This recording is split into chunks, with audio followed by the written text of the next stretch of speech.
was one of my first people who gave me his story. We started talking. I had quite doubts about myself. If I want to stay in London, what I want to do, what is my future, because I got bankrupt 2 years ago, and my life story will be shared at a different time.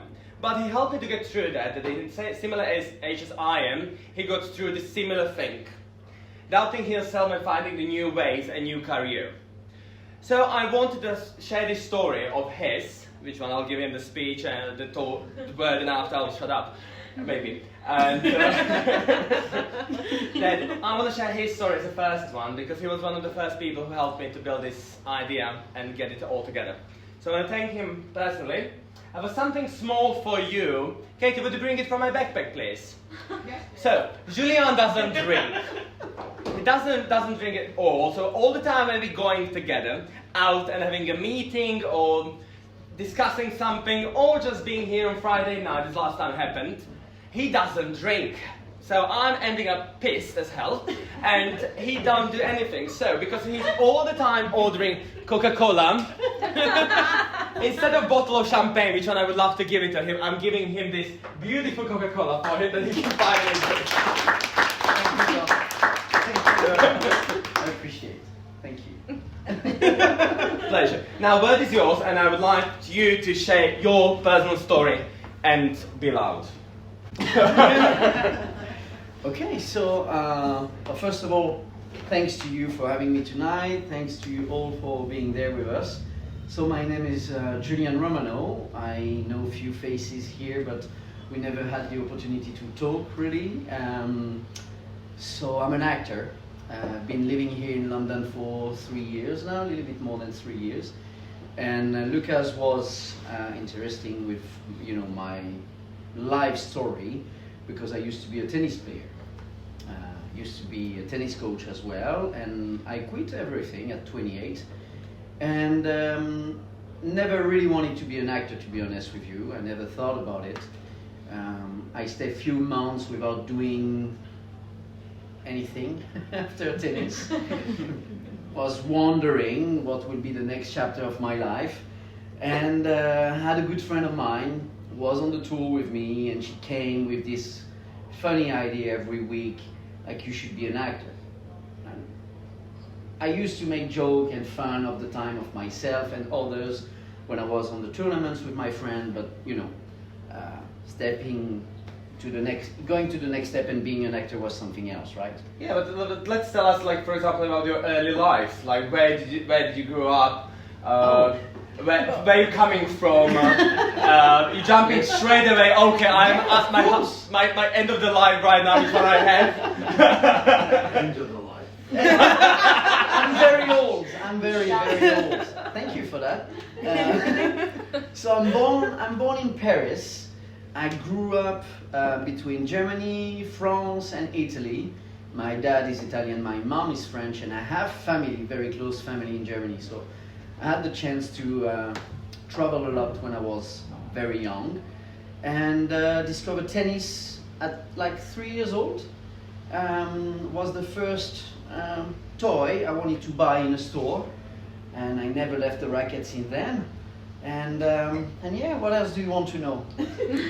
Darling, where did you start to play? For example, you told me about your parents and your career on beginning with the tennis. Oh yeah, I mean, so basically when I started tennis, my parents came from a background where they never had the opportunity to study and go to school. They started working very early, 15, 16 years old.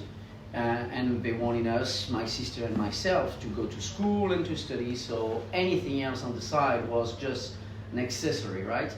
But I was only obsessed with tennis. I never really cared about school. And when I was 6, 7 years old, used to play, once a year when I went on holiday with my parents. And at 7 years old, a French coach from the French Federation saw me play, and came to see my dad and said, look, I want to train your child because he's good. And my dad said, no, we don't want that for him. And he came back the next year with the same idea, no again. So he just, told my parents to push me into a club. giving me the opportunity to play a little bit more. You mean tennis club, not tennis dancing in a cage? No, tennis club.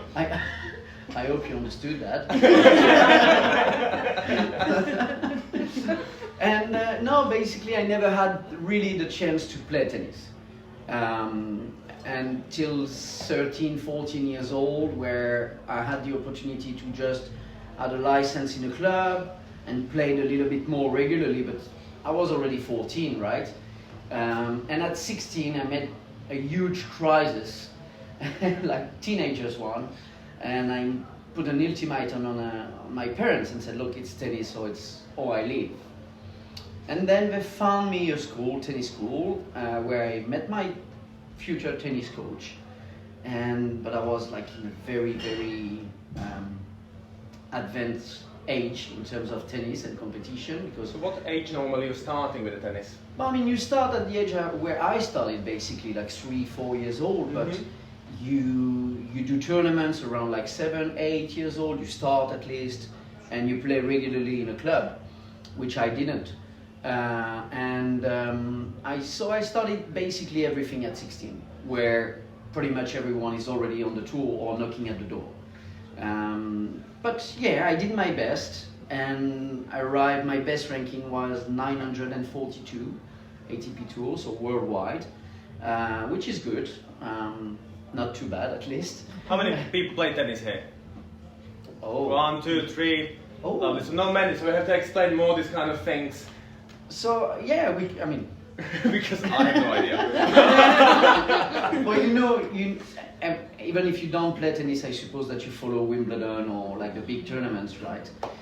So basically what you see on the TV with Wimbledon or the Grand Slam are the best 100 players in the world, basically. After that, you have other categories of tournaments and with different ranking. And I was at the very beginning, because I think that the ATP ranking nowadays starts around 1,500. To win the first point is the most challenging part, because now you have quarter of points, half of points, and you have to travel very, very far away. You can't stay in Europe, basically. The level is too high. So you have to travel in Africa, for example, or going in Asia, or like to try to catch the first point. So that's what I did. Now became the age of 16, and 16. you gave the choice to your parents: I leave the home or let me play tennis. Yes, so 16, I had the opportunity to finally play tennis full time, think about my passion, and move on with that. And that was wonderful. I had a wonderful experience, meet wonderful people, and in the meantime, I started really late, so I wanted to think about the next chapter as well. So I graduate very early and pass all my coaching diplomas and stuff. So when I started to stop competition around like 25. Started to coach as well on the tour, because I was already in it, new people and everything. Starting to work with very famous coach today, which is Patrick Moratoglu, Serena Williams coach, so very, very famous one. And then at 28, I just found myself in this weird place where... What happened between 16 and 28? Just worked as a coach. Between 26 and 28, I can't tell you about every tournament I went. I don't think it's the purpose of the night. But yeah, basically I was coaching, and at 28 I just quit everything. I was done with tennis. It's a weird sensation. I think maybe some of you have found the same sensation with something else, probably in your life, a job or whatever. But it's a weird sensation where you just find yourself at this place where you're just like, I can't stand what I'm doing anymore. And which country have you been living that time? I was in Paris. I went back to Paris. From the States. Mm-hmm. From the States. Been living in the States for a year for coaching tennis, and then I came back, and that's where I stopped everything. It came the crisis of your life when you Exactly, that's the point, to be honest. When I found really vibrating with me, it's kind of crisis of my life. I don't know what I want to do next. So that's when this kind of came, that he told me that you will find what you need, because what happened to you?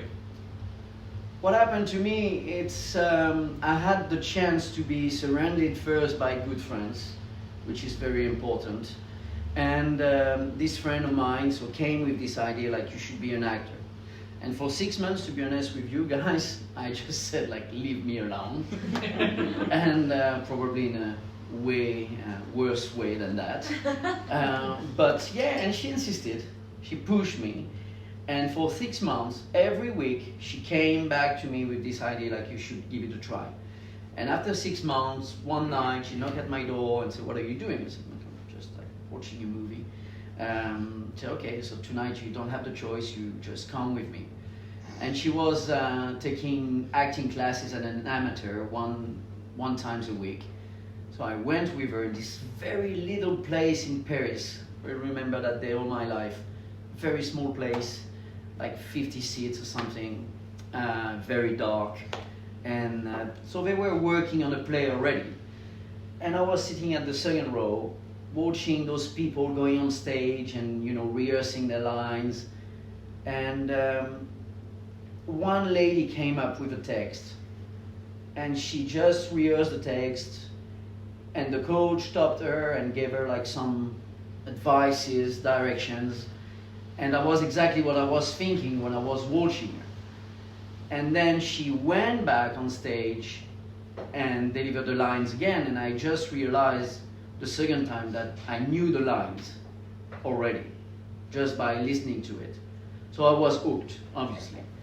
And so what I did is this little thing, a little bit crazy. I took the paper from the theater with all the courses, and I saw one that I liked. So the next morning I called at 9 a.m. I said, look, I want to be part of that courses. And the secretary told me, like, I'm sorry, we're middle of the year, it was December, and we are full, no places left. So sorry, there's nothing we can do for you. So I called the next day, same time, 9 a.m., asking the same question, and same speech, same answer. So I called back every day at 9 a.m. for a month. And after a month, she told me, okay, look,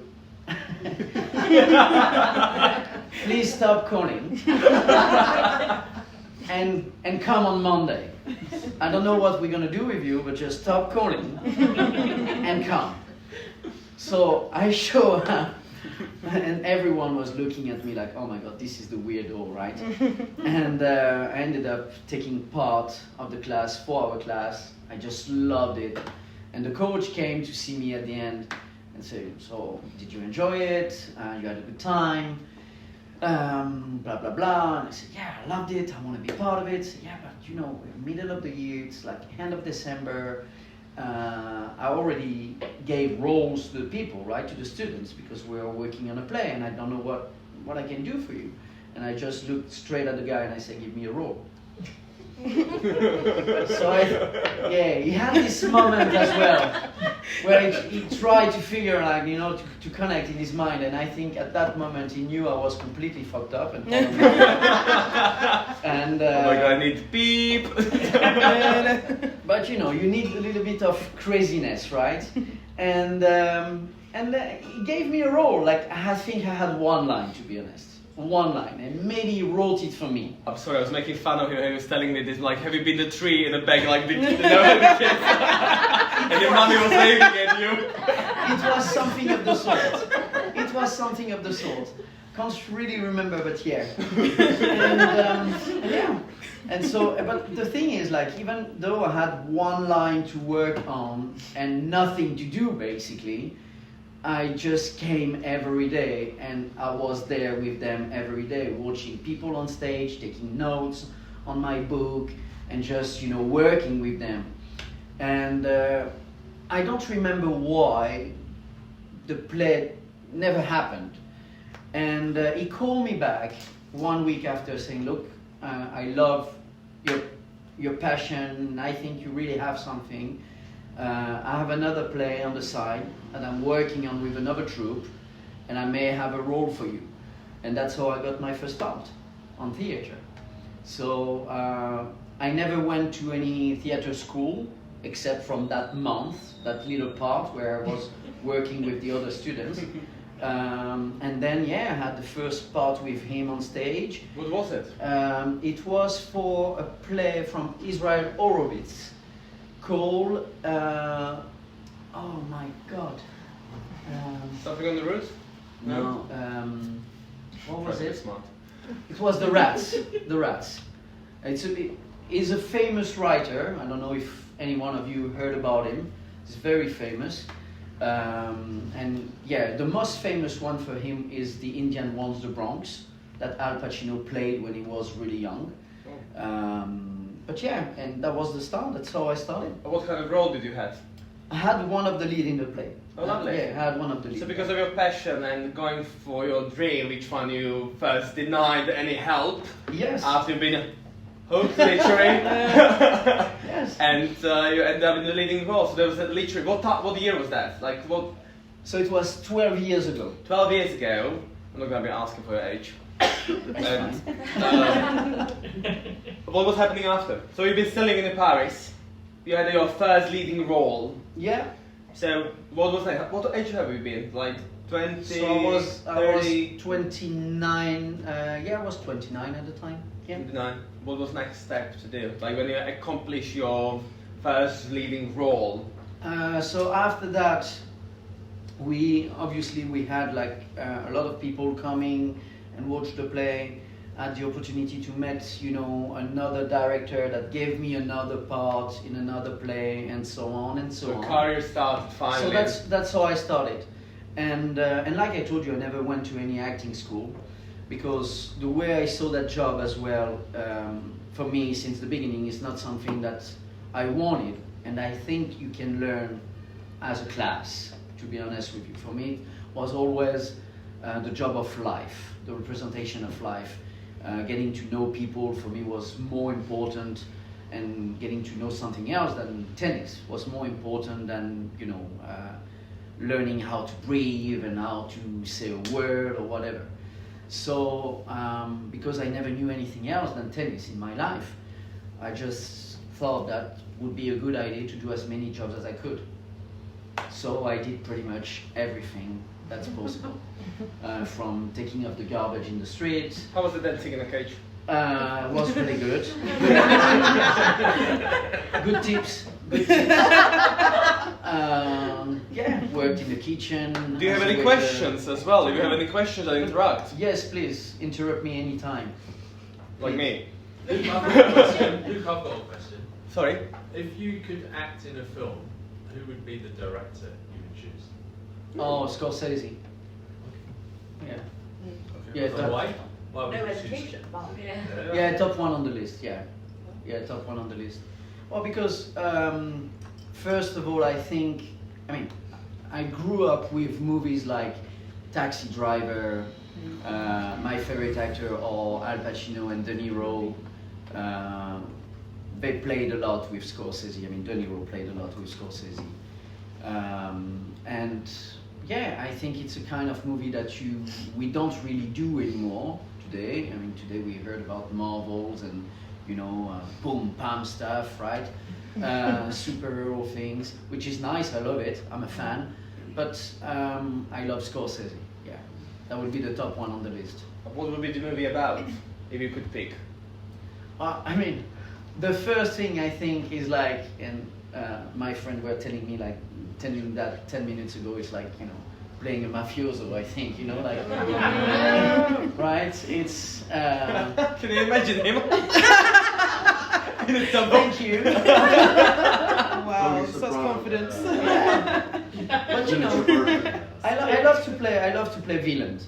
I love to play villains. If you look on his Instagram, he literally has this kind of few videos where he's, and I'm like, oh my god, darling. And now we're meeting this nice guy. So we would like to play some mafioso nicely way. Yeah, but I mean, you know, honestly, if someone like this comes with a part, you don't look at the part, you just say yes, right? So, and after you look at the part, That's you giving me a realize that you're going to be a question. tree at the back. But The question is, you starting us in theatre. yeah. Now we got questions. What do you play with the movies? How long did you stay in theatre? When came the change from movies to being a movie or opportunity maybe? What was the swap there? I had my first casting for a movie 2 years after I started theatre, and 2 years after my first part in theatre, because I always wanted to do movies, and I think when you're an actor, that's where you're attracted, right? And so yeah, and I started with short movie, very small parts in Paris, and I always did both alongside. Mostly theatre, to be honest with you guys, because that was easiest for me at the time. I was playing a lot of time on stage, so people, you know, saw me, and then I had connections after a few years, so it was easier for me to get part in theatre. But I wanted to push a little bit into movies, so I had 1 and 2, and after you go to castings and castings and castings, and you know. It's a really different feeling to have, for example, to be on a stage, and it's a totally different feeling to be in front of camera. It's 2 different jobs. I mean, for me, it's completely 2 different jobs. Mm-hmm. The preparation is not the same, because when you're on stage, when it's a theatre play, you have the opportunity to rehearse for like weeks, sometimes months. Mm-hmm. So and when you arrive after on stage, you deliver, and that's a one moment thing. When you are on a set, you have the camera, you have a lot of people watching you like now, right? And you have to do your stuff, and it's just like 10, 15 seconds, cut, and you wait, basically. You just work for 10, 15 seconds, 1 minute, and then you wait an hour. And that's your day. Your day on the set is waiting, but being ready for your 15 seconds when it arrives. So it's a completely different job. And you prepare alone most of the time as well for your part. Also remembering the lines and everything. Yeah, and I mean you meet the other actors, but you don't work together. Where in the theater you work together, right? You build everything together. So yeah, it's completely different. Lovely. You told me one more thing, that you had your own play. Yes. So 5 years after I started theater, I wrote my first play, and that was like completely something out of the blue. Never thought about writing as well. It came from a challenge, because I wanted to produce The Indian Wants the Bronx. I wanted to do it, and so I cast the people, did the adaptation, asked his agent in Paris for the rights. So everything, you know, was on the way. Had the theater, everything was fine. And it was a December as well, and we were supposed. What year? Do you remember? 2016 or something. Or before the words ended. 2016. and yeah, so we worked on the play. We had 3 months to go, so plenty of time. And 1 month and a half away from the premiere, still no news from the rights. So I called back my production company and said, "Look, guys, it would be interesting to to see what we can do with that, because 1 month away start to be a little bit late now." And finally, we discovered. What do you mean by that? Did you hire a theatre already and everything? Yeah. Had everything. So you hired everybody, hired the theatre, you've done everything. Yeah. But I didn't have the rights for the play yet. All right. And I didn't heard anything. Just Just the main part, right? Didn't heard about the agent and everything. So my production company at the time called back the agent 1 month away from the premiere, and we learned that we don't have the rights, because another troupe leading with a very famous director in Paris, bought the right in the same time and bought the exclusivity. So I found myself with a troupe, with the actors, with the theater. We rehearsed already, but I don't have the play, right? So I called that director because I knew him, and we had a meeting face to face, and he told me, yes, sure, I can, sell you a part of the right. So we're gonna organize a meeting with your lawyers and my lawyers, and we're gonna manage that. Oh. So the time goes by, and 10 days later, so we are like now 3 weeks from the premiere. 10 days later, we show up at the meeting. It doesn't show up. It was supposed to be at 8 p.m. Doesn't show up. 9 p.m. doesn't show up. 10 p.m. is not here. So we called him, and he answered and said, look, I'm not gonna come. No one's gonna come, and we're not gonna give you the rights. Did he tell you the reason? I mean, honestly, yeah, I'm sure at the time he found, a reason, but so yeah, no play, no nothing. 3 weeks from the premiere, so everyone was freaking out.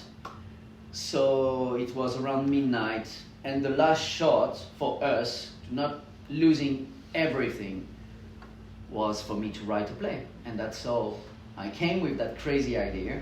I'm gonna write a play. So everyone looked at me like, no, you're not gonna write a play. Give me a few days and I'm gonna write a play. Few days, okay. So I went back home, wrote all night, and in 5 days, I had my first play. It's fine. It's kind of interesting. What language did you write in? It was in French. So yeah, and in 5 days, I had my first play, The Deadend. Nice. So how many days did you had before the premiere? Did everybody just saw first time the roles? So it was 2 weeks from the premiere now, but the actors who were supposed to play with me didn't like it. So now I have a play, I have the theater, I have everything, but I don't have the actors. Jesus. So I have to do a new cast. Yeah, very stressful. Yeah. So I did a new cast, found 2 new actors, and we had literally 1 week to rehearse the whole play. And we played it during the premiere. It was a showcase in a very famous theater in Paris. And the director loved it, and he offered us a contract in another theater, a smaller one. So we played it for 6 months. Was massive success. Nice. And that's how I started to write, and that's how I wrote my first play. Which theatre it was? So it was the Théâtre Clavel. Do you know that one? Somebody? Yeah, I know this one. It's a beautiful one. I heard it's one of the most famous theatres in Paris. It's a small place. It's a small place, but it has a very good reputation. Well, So yeah, and that's how I wrote. Yeah. so let's say it's 2016. Mhm. You got something again. You've been pushed somewhere. You just jumped up again. You're going cross your stages of your life. What next? So you're sitting here right now in Battersea, in the Prince Albert pub. How did you get here? What was next? But next thing was a little bit more painful because a producer saw me with this play, The Deadend, and he came and said, "Oh, I love it. I want to produce your next play." Oh wait, do we want to know what was the play about? Yes. Yes. Okay. So I can send you the link actually because I have a link on Vimeo if any one of you wants to watch it. You have the English subtitles. So Happy to do. We can put it on under the link, and we're gonna be sharing it. We can all watch. yeah. I would be happy to share it with you guys. So this is the story of 2 brothers. One just came out from jail, right? And he's supposed to meet his younger brother, where they used to live when they were young. And when they arrive in that little place, there is a woman. That's my character, so the one who is coming out of jail. seems to recognize. And then from there, the whole story starts. It's about lack of love. It's about basically most of the thing that we see in our society, racism, non-educated people, and stuff like that. But it's also and mainly about choices. And the message I wanted to give through that play is like we always, whatever we are doing in life, whatever we are going through in life, we always have the choice. No matter what, we always have the choice. And it's in our hands to do the good or the bad with what we have. And that's a message I wanted to give with that play. Attends, so you wrote it in 3 days because someone forced your hand. You had to have a play. But had you I forced always myself. been thinking about the play? Like there's always been this story that you wanted? Or it was just... No. No. But it was just choices, I know what I'm going to write about. Yeah, no, I just, that night when the guy said like, look, you don't have the right. And I was with my team and everyone was literally completely desperate and freaking out. I just stepped back and didn't say a word for an hour. I just closed my mind. And after a while I just said like, I'm gonna write a play. I didn't know anything about writing. I didn't have any idea yet. The only thing I knew is that, and I always knew that, if you want something with all your heart, you can do it. You don't need anyone to be behind you and say, yeah, you can do it, or to push you. You can do it. So, went back in my little chambre de bonne in Paris that night. What's the shop, blah blah? It's a very, very small studio. Very small studio. The beds, yeah, the beds. A chambre de bonne. And yeah, and I started to write. And that night I wrote like from 1 a.m. to 5 a.m. Wow. Non-stop, putting all my ideas on the paper and everything that came through my mind. And after like 4 days I had to play. Yeah. Wow. How long With was you as the the... lead, and you as the mafia, coming out of jail, it's all there. But I mean, when I write, because I wrote several plays after that, when I write, generally I have the vision. It's like, it's like a painting. I have the vision in my mind, and so I know where I want to put that guy at the moment, or where I want this action to be, and everything. So I play, I direct, I do everything. And for that as well, people were thinking I was crazy to do everything by myself. But With the next question here. Yeah, I was going to say, how long was the running time of the play? of the play, around Please just repeat the question. an for the hour camera. and 20 or something. An hour 20. You wrote Yeah. So it it was 5 playing hour and days. 20. Yeah, That's insane. an hour and 20. How many pages, or how does it look literally the process of writing the script? Like, I never done it, so I have no idea. An hour and 20 hour play. It's around like 50 pages. Mm-hmm. Wow. That's a lot. That's literally so So much. That's crazy. And so you had almost no time to practice. How did you manage to get all the things together? But again, I think when you want something, you can do it, and you find a way. You will find a way to But do you it. also have to motivate people who are there that they want to do it, because you have to find the motivation from you and give to them. Yeah, so that's maybe the hardest part, because you know that you can do it, and now pushing people with you in crazy adventure is something else. But I was very fortunate because I think when you talk with passion, people can feel it, and then there is an energy coming out of it, and that's how sorry to take this example, tragic example, but when you see all the manifestations of love and support that we have today all around the world, right? I think that guy didn't expect that, right? So it's the same thing for everything. When you have this energy and that you put in your work and you put all your heart in it, people's gonna feel it. Sure. So you will find people, gonna relate to that, to that emotion, passion, or whatever, and they're gonna follow you. That's true. It's lovely. And Yes. I wanted to ask, did the switching from tennis to acting, did that really help you with dealing with the demand that comes with acting? For example, just writing from out of the blue, just having that mindset. Good question. Yeah, that's a very good question. To be honest, I don't know. No, that's the truth. That's the truth. To be honest, I don't know. I know that when I was, I always had to face tough competition. The first one I had in my life were my parents. That's one of the hardest. And that's the one of the hardest, right? And I was only a child. I was not like 30 years old. When you're 30 years old and you deal with your parents, it's something else, right?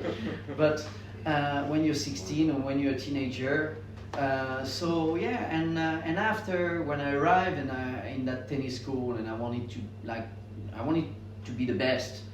And when you arrive somewhere and you don't have the level, you don't have the physique, you don't have the anything, right? And you say, oh, I'm gonna be the best. People are laughing at you. And kids, teenager, can be really harsh, with others. Yeah. So I always was in competition. So, and I had no other choice since the first day to just put myself together and fight, finding a way to fight. When I say fight, you don't have to, be mean or be mad, but just fight with your own tools, with your own intelligence, and just, and try to raise yourself up, and that's it. So I think today, to answer your question, I think I still have this mindset as well. Because when people are asking me, acting is hard, you hear that everywhere, right? I disagree. Because everything is hard. Yeah. Everything is hard in life. No one's gonna arrive tomorrow and say, oh, I give you that. 7 billion people on this planet, and even if you just want to apply as a waiter, you have 100 resumes on the table with yours. So everything is hard today. So yeah. Do we have other questions about this life before I get the question about London and how he got out of Paris and he came here? Do you have a question about something? No? Actually, slightly. How did you combat the embarrassment? Okay, I wouldn't say embarrassment necessarily, but if you're calling up the theatre like every day for like a month, there must be a point where you kind of go, am I mad? No. So, no, you didn't feel that at all. No. Incredible. I think that's the calling the passion, whatever you want to do. No, but the thing is, today, when I tell that story, the first thing that comes to my mind is like, why I didn't think about calling another school? Yeah. No, but that's true, right? But I wanted that one. You wanted that one, exactly. I wanted that one. And so I went for that one. Incredible. Would have been easier with another school. Yeah, certainly. First call would have got it straight away. But no, at the time I think when I have something in mind, I just don't care. Yeah.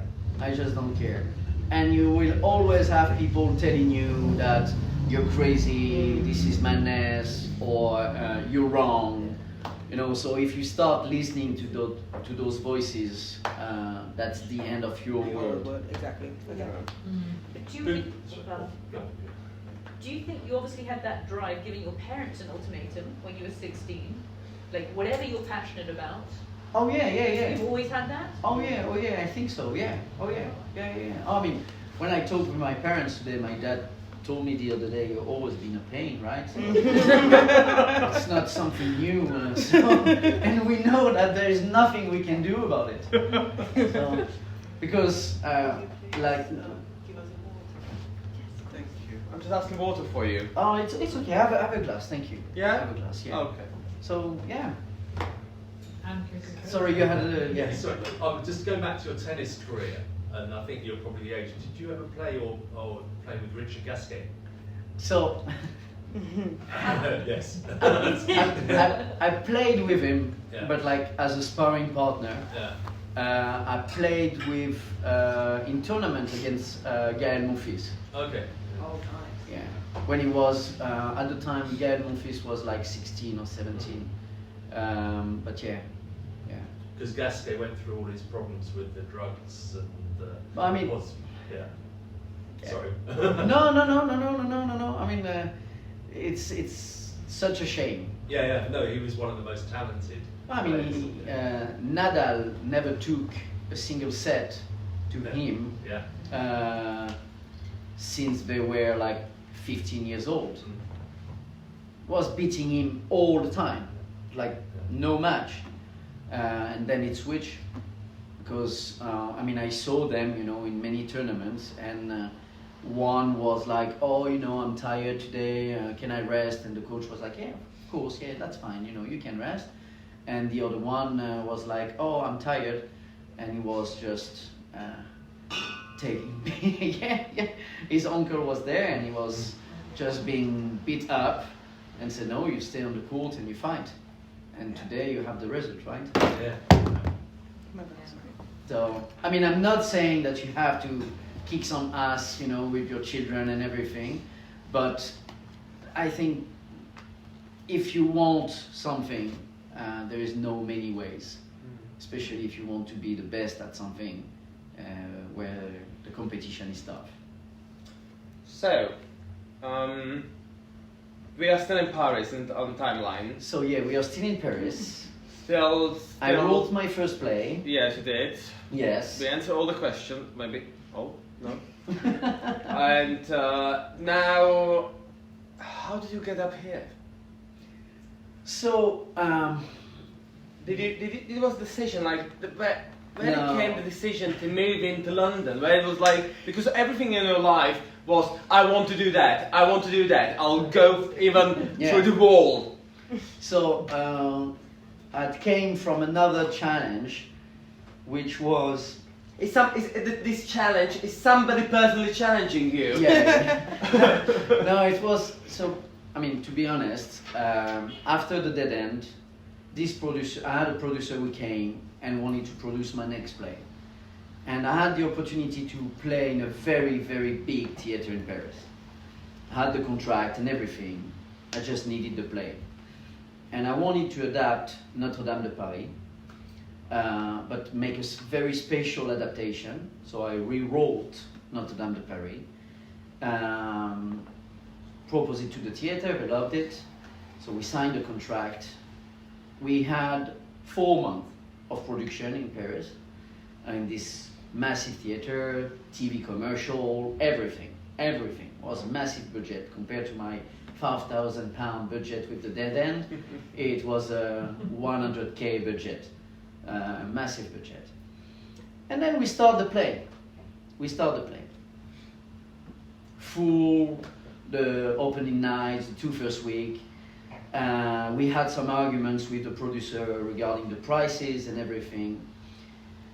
And then the 3rd week, when I arrived to the theater, everything's closed.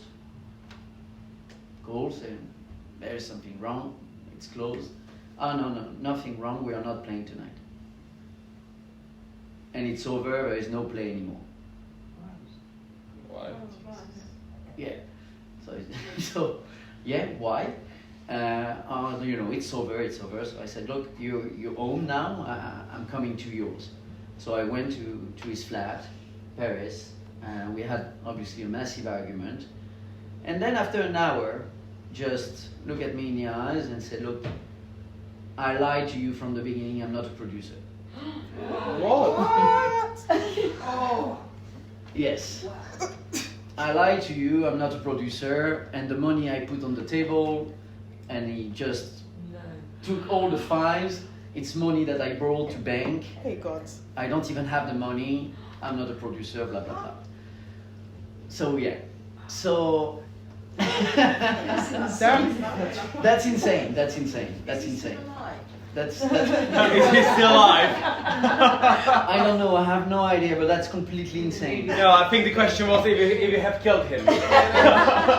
I mean, the first thing is like trying to understand why someone is doing that, right? Because arriving to the point where you borrow money, but anyway, that was very, very complicated situation. Tried, to find solution with the theater and everything. What year was this on the timeline? Sorry? What year? So it was like few months, it was 6 months after the end of the Deadend, so it was 2017.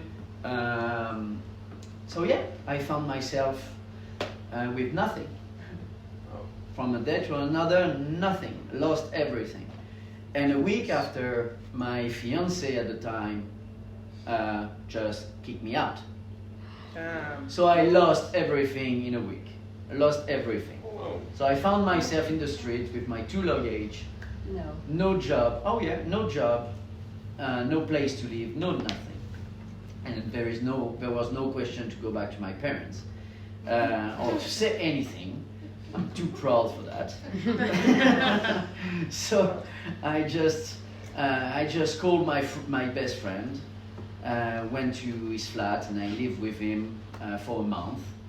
And after I found a new, very little place, and I tried to restart my life. And but it was, I was completely broken.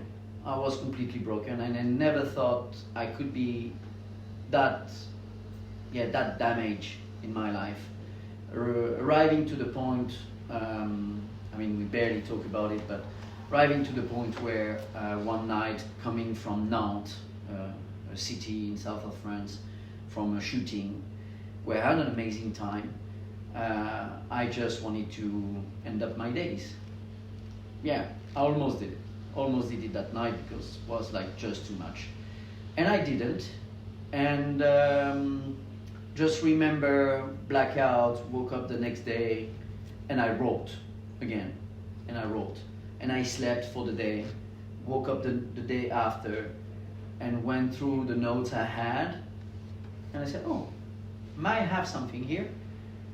And I had a play, something that looks like a play, and I don't know from where it comes from, but I sent it to 3-4 theaters in Paris, and 1 hour after, one of them called me and said, look, we love the play. We want to meet you. I say, when? Tomorrow. Oh, okay. Can you play a little bit of it tomorrow? I was like, yeah, obviously, but I didn't know anything about it, but I said yes.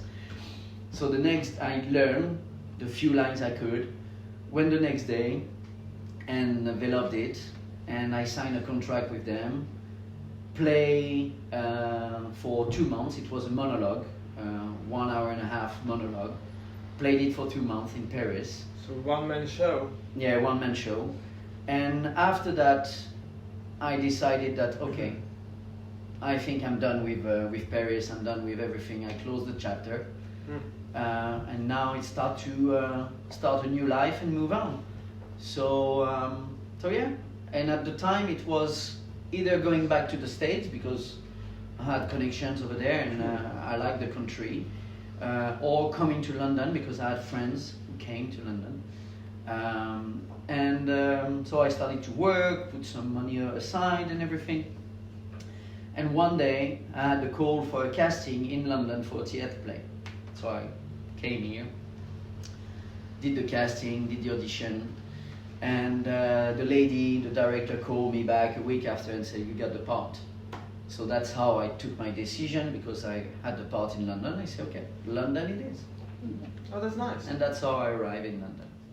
What year it was? 2018, 19? So it was 3 years ago. 3 years ago. Yeah. That's 2019, yes, exactly before everything ended. Right, so with everything ending, so graciously put, with everything calming down so we can rest, theatres have been closed, so did the play go ahead?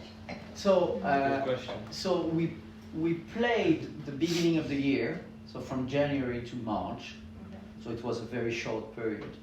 And after obviously everything stopped, right? But yeah, I had the opportunity to do it. That was good. So what did you do after then everything literally stopped? what was because you've been in London, so you started building the life here. Yeah. So you couldn't record, you couldn't do any kind of theatre. Could you do movies that time? I don't think so. No.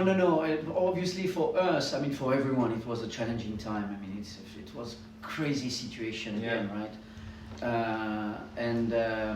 So everyone tried to do his best to stay tuned and connected, to the job.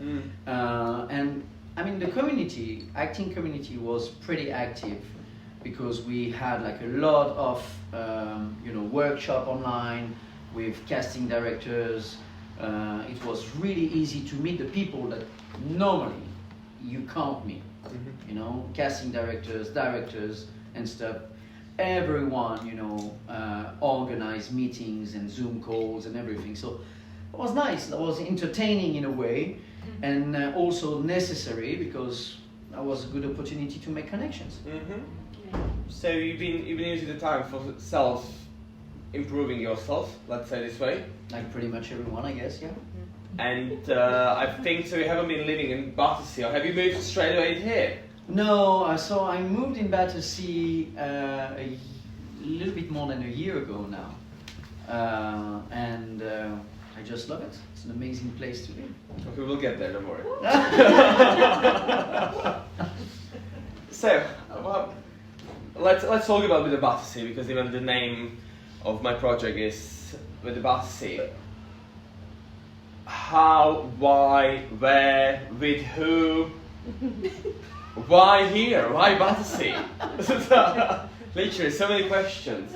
I mean, when I arrived in London, I arrived in Fulham. Arrived in Chelsea. My first flat was in World's End, so right, on the other side of the Thames. And I always stayed, in this area. I love West London. It's an amazing place to live.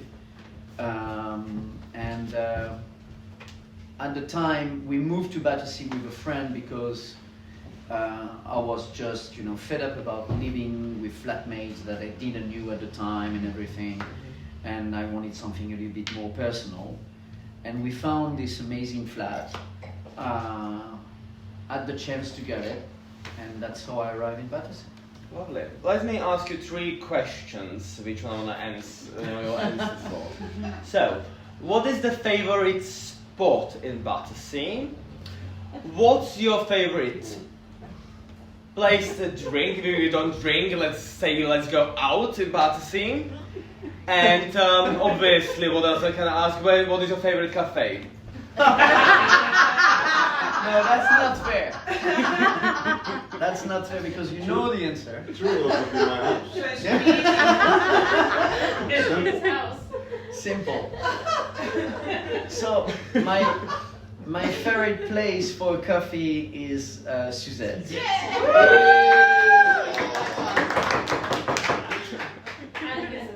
That's my second home.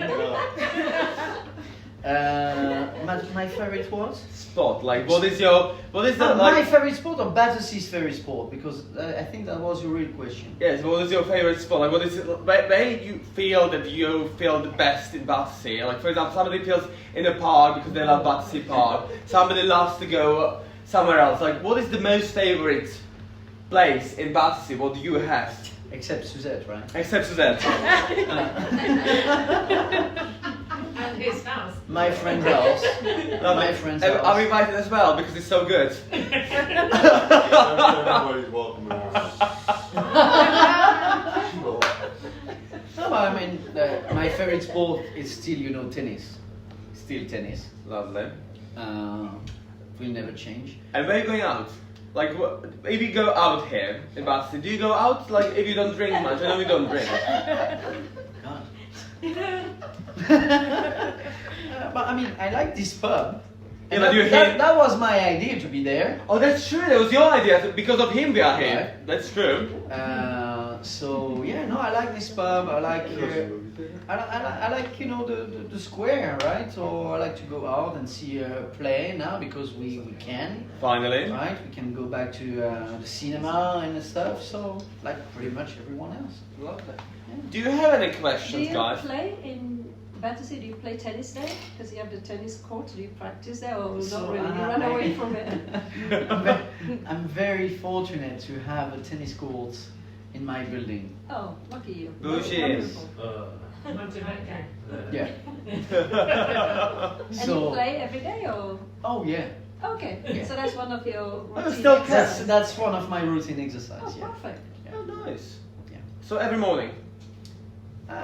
Every morning, afternoon, evening, depends. Yeah. Oh, right. Yeah. Do you want to share something else with us? I can share a lot of things, but Like, let's keep it. It's not even after 10. no, but if you have any question, I would be happy to answer. But, yeah. Let's say in the idea of recording these stories is also finding the reason what would motivate you from the speaker. If you have a question, what would you give to him, like to share with the people who are not here right now? What would it be? For example, I've been already recording my next episodes, and the question was the personal questions, and now I have a question. Why am I asking you? We're not eating here. Yeah, your style. So, where did you find always the motivation for following your dreams? Like, what was there had to be something? There was a courage, was naivety, was what kind of scale it was?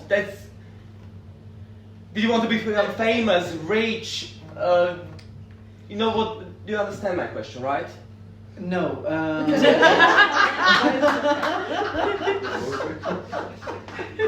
But I'm gonna try to answer anyway. But I think you need to be a little bit naive. You need to be a little bit I don't know. Yeah, adventurous or whatever to just go for something. So yeah, courage. You need courage. Mm-hmm. But where is coming the feeling? For example, I love to be on the spotlight. Obviously, everybody knows that. So everything I'm loud, when I do things is because I want to be on the spotlight. Okay. It's kind of thing, and I love it. I feel really comfortable. Okay. So Okay, I understand.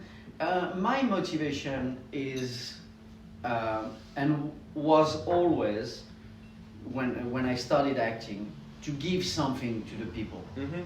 So when I'm on stage, and that's the word I used to say after each representation of my first play, was like, I just hope that tonight you felt something. Because we live in a society where, people just come and go, just say hello to you without any emotions. Yeah. They just sometimes walk by on you, they push you, they don't even look at you, right? And sometimes it's just outrageous, right? Being a human being and having this kind of behavior. And so my motivation was always giving something to the people and to make them feel alive and to make them feel emotions and connecting to those emotions and just live, right? So, if you want to cry, cry. If you want to laugh. There is even if you think that it's not the right time, the right moment, just go for it, just live. So if you would say to people who are also watching us, what would be your advice for the future, for how to follow your dreams? My answer is in your question, because the best advice I can give to anyone is dream. Never stop dreaming. Never stop dreaming, and just whatever you want to do it. Just do it. No one can tell you it's wrong. No one can tell you don't do it. No one has this right. No one has any right on you except yourself. So just dare to dream. Never stop dreaming, and dream big as much as you can. Because that's free, first of all, right? That's free, and that's, for me at least, that's the best way to feed myself every day.